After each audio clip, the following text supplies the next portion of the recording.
नमस्कार दोस्तों, स्वागत है एक नए वीडियो में। और आज हम लोग बहुत ही इंटरेस्टिंग टॉपिक पढ़ने जा रहे हैं, क्योंकि ये टॉपिक एक करंट डेवलपमेंट नया हुआ है कि यूक्रेन और रसिया का जो विवाद है वो यूक्रेन आईसीजे मतलब इंटरनेशनल कोर्ट ऑफ जस्टिस में लेकर गया है। तो देखो, फिर हम लोग इसके बारे में समझते हैं कि आईसीजे क्या है। देखो, आज का वीडियो बहुत छोटा होगा पर बहुत ही इंटरेस्टिंग टॉपिक है और हर एग्ज़ाम में यूपी पीसीएस में, वनडे एग्ज़ाम में, सब में ये आता है। ठीक है, तो देखो देखते हैं। ये देखो, जैसे हर देश में एक अपना सुप्रीम कोर्ट, हाई कोर्ट होता है, तो ये जो अंतर्राष्ट्रीय न्यायालय है, इंटरनेशनल कोर्ट है, ये पूरी दुनिया के लिए एक कोर्ट बनाया गया है। तो ये क्या करता है कि किसी भी दो देशों के बीच में विवाद होता है तो उस विवाद को ये सॉल्व करता है। और देखो, जब कभी दोनों देश अपने मन से जाते हैं इस कोर्ट के पास में, जो ये फैसला सुनाता है ये दोनों देशों को मानना पड़ता है। तो सबसे पहले समझते हैं आईसीजे। तो आईसीजे का फुल फॉर्म क्या है? इंटरनेशनल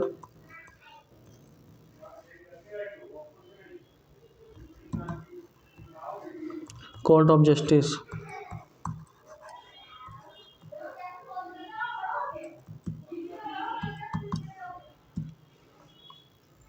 ठीक है, तो देखो, इंटरनेशनल कोर्ट ऑफ जस्टिस इसका पूरा नाम है और इसकी स्थापना कब हुई थी? 1945 में हुई थी।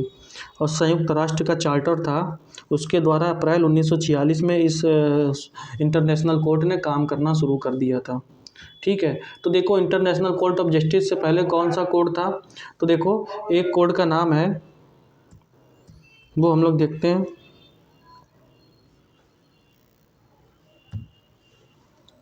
इसका देखो नाम था permanent court of international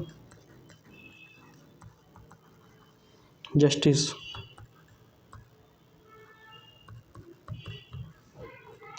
PCIJ ये था। और लीग ऑफ नेशन, जो आज हम लोग संयुक्त राष्ट्र देख रहे हैं, इससे पहले एक संस्था थी लीग ऑफ नेशन, इसके द्वारा ये स्थापित किया गया था।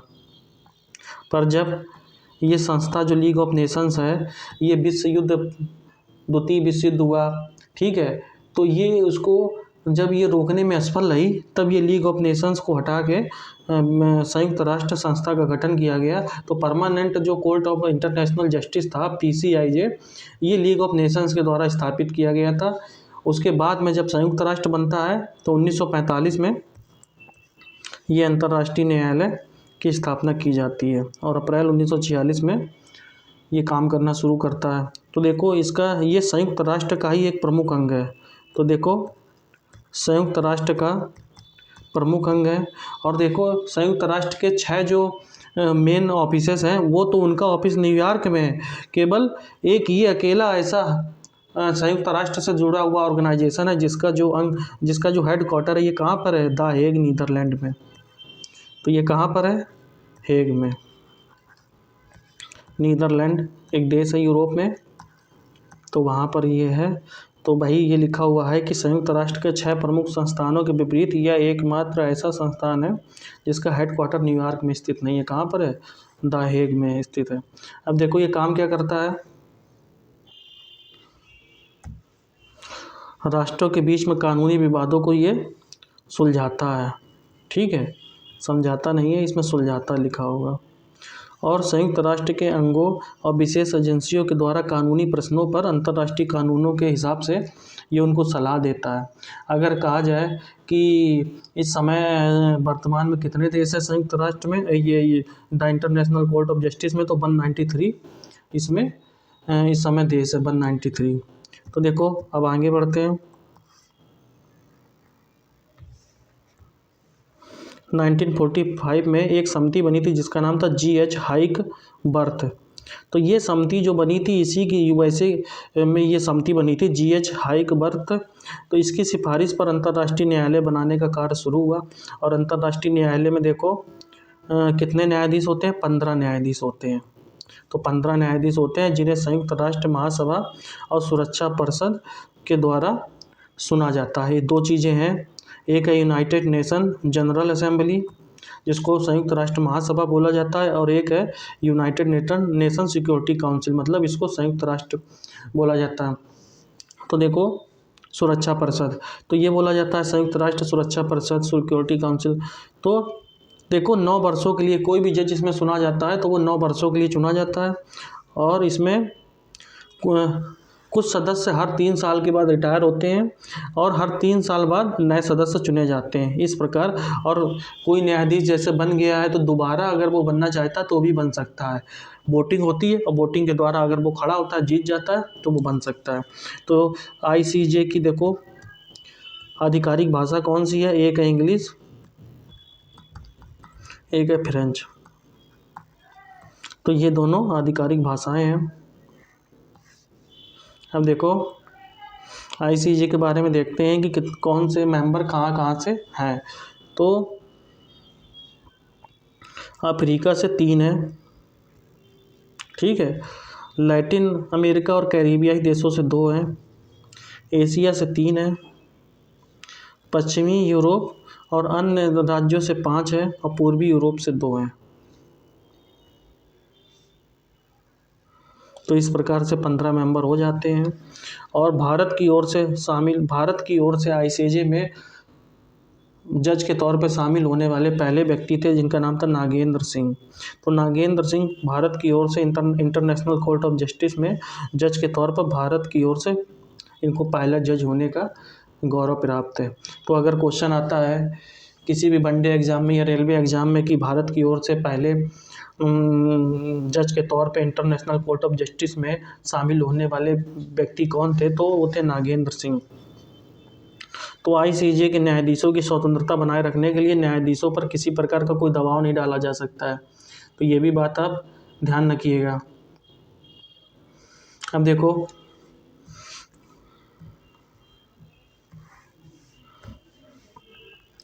ICJ का हेडक्वार्टर कहाँ पर है, द हेग में। ये एक जगह है नीदरलैंड में, सिटी है, तो द हेग में है। पर इसकी जो इंटरनेशनल कोर्ट ऑफ जस्टिस की जो मीटिंग है वो कहीं भी आयोजित की जा सकती है, ठीक है। तो कहीं भी आयोजित की जा सकती है। इसका कार्य देखते हैं क्या क्या कार्य है इसका। तो संप्रभु राज्यों के बीच में कोई विवाद पैदा होता है,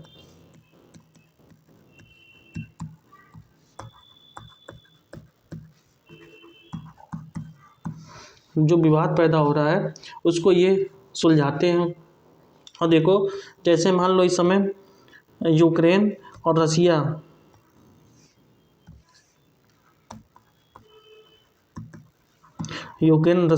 ये 2 पक्षकार हैं, ठीक है। तो देखो Ukraine international court of justice में गया और उसने कहा कि आप ये रसिया जो है मानवाधिकारों का उल्लंघन कर रहा है और हमारे देश में इसने अटैक कर दिया है बेवजह से। तो देखो रसिया नहीं गया इंटरनेशनल कोर्ट ऑफ जस्टिस में, रसिया नहीं गया है, यूक्रेन चला गया है। तो इसकी सुनवाई करेगा और ICJ कुछ फैसला सुनाता है तो उसको यूक्रेन व रसिया मानने से के लिए बाध्य नहीं है। पर अगर ये दोनों देश यूक्रेन और रसिया दोनों देश एक साथ जाते ICJ के पास और कहते हैं कि कौन तुम सही हो या हम सही है, इसका फैसला ये ICJ से हम करवा लेते हैं और जो भी फैसला होगा वो हम मानेंगे। तो आप बात को समझ रहे हैं कि नहीं। तो जो फैसला द हेग ICJ देता तो इन दोनों पक्षकारों को मानना पड़ता है ये फैसला। पर चूँकि रसिया नहीं गया है इंटरनेशनल कोर्ट ऑफ जस्टिस में, क्योंकि वो ये जान रहा है कि अगर हम ICJ में जाते हैं तो हमको अगर मेरे खिलाफ फैसला आएगा, क्योंकि वो तो जहाँ तक 99% है कि रसिया के खिलाफ फैसला आएगा, इसलिए क्योंकि in the 21st century it is the century of democracy and humanity, मतलब मानवता की ये युग है। और अगर कोई भी देश मानवता का उल्लंघन करता है और इसमें निर्दोष सिटीजन मारे जा रहे हैं किसी भी कंट्री के, तो वो नहीं होना चाहिए। तो फैसला अगर रसिया के खिलाफ में आता तो रसिया को मानना पड़ता, इसलिए रसिया इस मीटिंग से ही एब्सेंट रहा।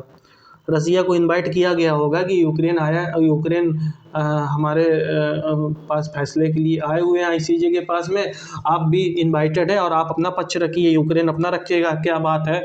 अगर नाटो को लेकर कोई विवाद है तो हम निपटाएंगे, ठीक है।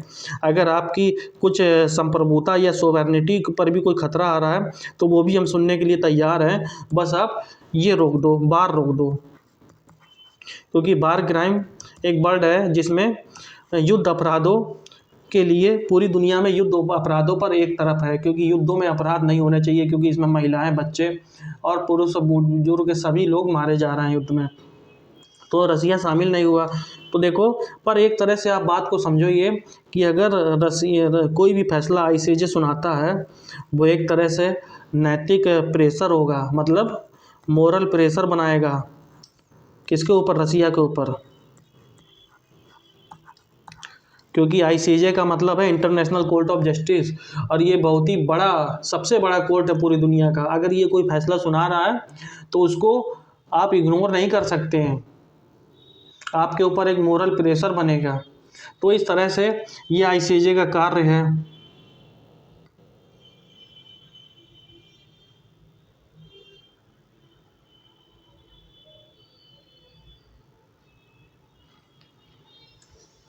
ठीक है दोस्तों,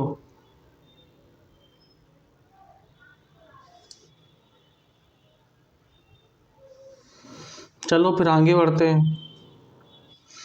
अब कौन कौन से ये फैसलों पर अपना, कौन कौन से मुद्दों पर ये सुनवाई करता है, तो देखो, भूमि और समुद्री सीमाएं,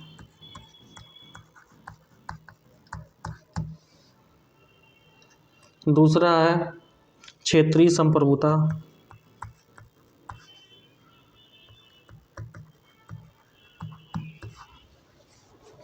तीसरा है राजनयिक संबंध,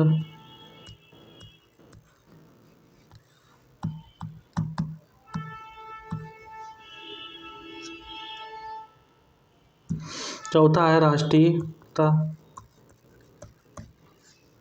और आर्थिक मामले, आर्थिक अधिकार।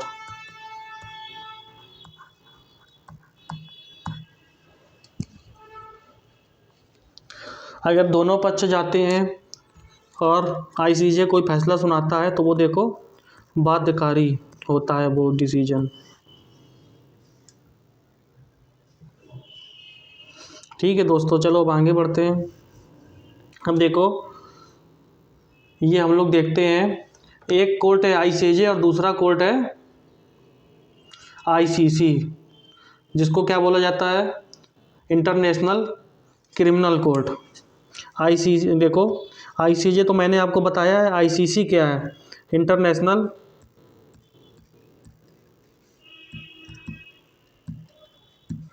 Criminal court.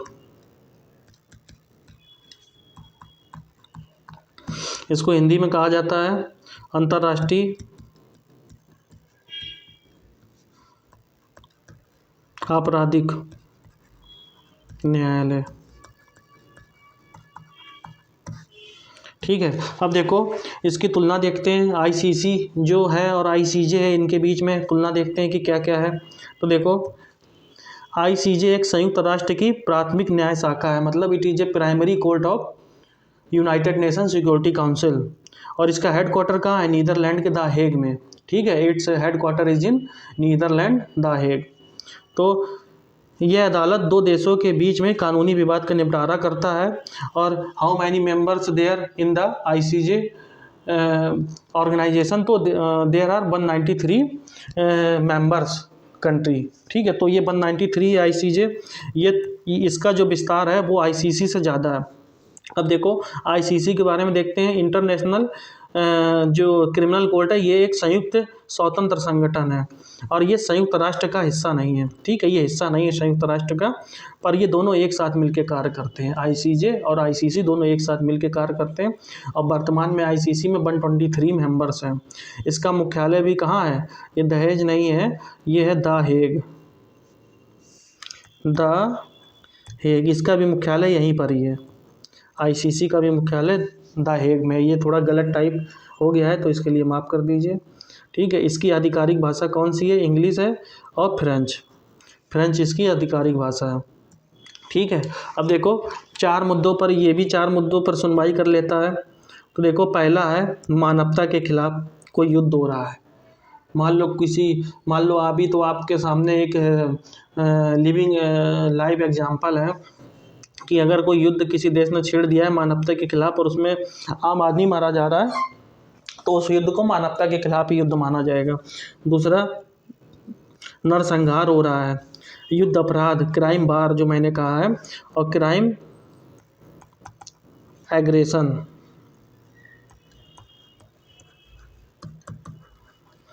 ये हो रहा है क्राइम एग्रेशन, तो इस पे ये सुनवाई करता है। और देखो इसकी जो स्थापना है वो रोम संधि हुई थी, रोम संधि 2002 इसके द्वारा हुआ है, रोम संधि 2002 के द्वारा। किस मामले में सुनवाई करता है तो ये मैंने आपको बता दिया।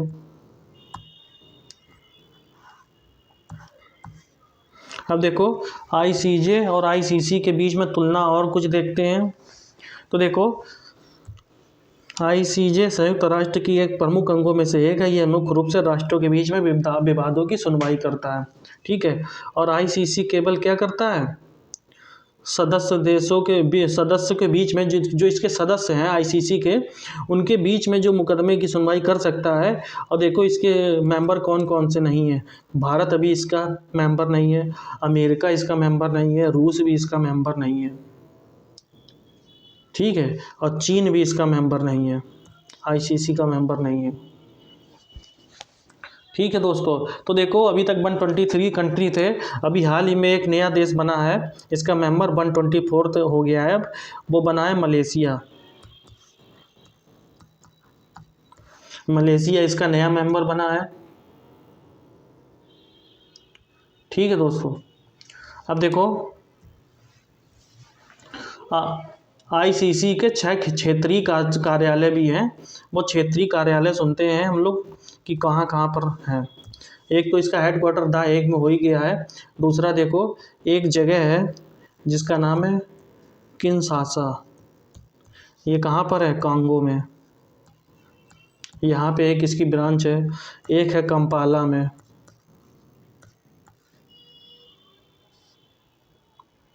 ये युगांडा में है।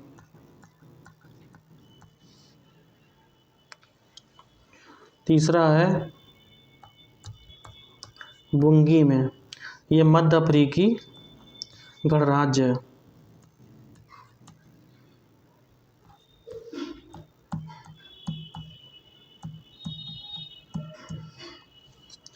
चौथा है नैरोबी, ये केन्या में है। एक है आबिद जान, एक जगह है, कहाँ पर, आइवरी कोस्ट में। तो ये सब मतलब है। अब देखो इसकी संरचना सुनते हैं संगठन की कि आईसीसी में कितने तरह के, एक होता है प्रेसिडेंट आईसीसी में, एक होता है न्यायिक विभाग होता है,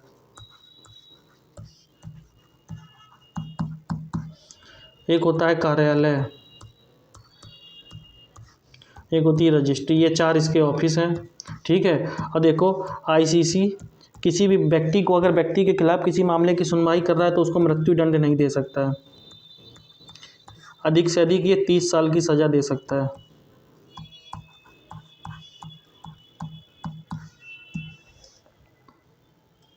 ठीक है।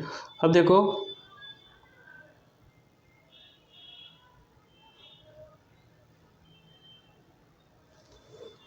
भारत ने इसको क्यों नहीं शामिल किया है। भारत कहता है कि आईसीसी की वजह से हमारे राज्य की संप्रभुता प्रभावित हो सकती है।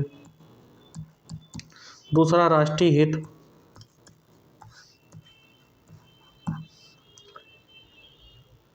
और अपराध की भाषा में कोई क्लैरिटी नहीं है, मतलब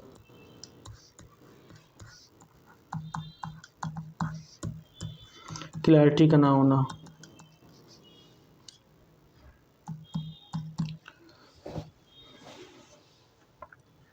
ठीक है दोस्तों, तो दोस्तों ये कुछ आईसीजे और आईसीसी के बारे में था। अब देखते हैं, ये देखो ये जो इस समय है मेंबर, ये अध्यक्ष हैं, प्रेसिडेंट है आईसीसी के। इनका नाम है पिटोर होफमैनस्की। ये कहाँ के हैं? ये पोलिस हैं। और ये आईसीजे के इस समय प्रेसिडेंट हैं, जिनका नाम है जॉन डोनोग्यू। ये अमेरिकन है। ठीक है, तो पिटोरे होफमैनस्की ये पुलिस जज हैं, ये प्रेसिडेंट हैं इस समय आईसीसी के। और ये लेडी जॉन डोनोग्यू ये हैं अमेरिकन जज हैं, ये है आईसीजे के प्रेसिडेंट। तो दोस्तों ये था आईसीसी और आईसीजे के बारे में ये सब कहानी थी। तो दोस्तों मिलते हैं एक नए वीडियो में, तब तक के लिए दोस्तों नमस्कार। और अगर वीडियो को अच्छा लगे तो इसको लाइक करो, शेयर करो और सब्सक्राइब करो दोस्तों। ठीक है दोस्तों, जय हिंद।